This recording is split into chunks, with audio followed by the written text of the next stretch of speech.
And some people are wondering if this is part of a larger hate pattern. KPVI News that works for you reporter Paul Beam talked with a local leader of the Jewish community to get their reactions. Thanks, Marlise. I spoke with Dale Spencer, the president of a synagogue in Pocatello. We talked about what the attack means for the local community. On Saturday morning at a Pittsburgh synagogue, 11 people were killed on the Sabbath, the holiest day in the Jewish community. I was at this building within a half an hour. I wanted to be here. I wanted to check our facility. I wanted just to be here and walk it down and make sure that we were okay, and make sure just to kind of recenter that, to make sure that, you know, we're as safe and as comfortable as we like to think we are. Nowadays, Temple Emmanuel is a peaceful place in Pocatello. But 10 years ago, they saw some viable threats.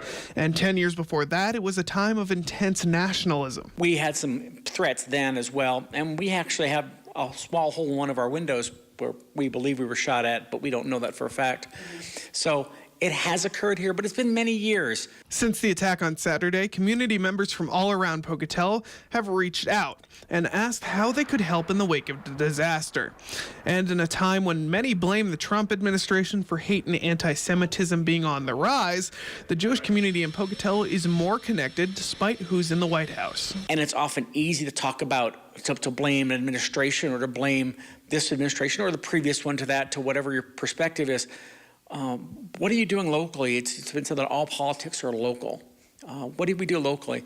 Do we encourage discussion locally?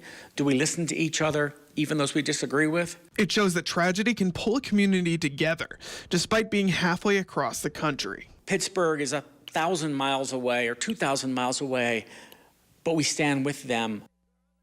While the shooter's trial moves forward, the Jewish community in Pocatello and across the country is standing with the Pittsburgh Synagogue.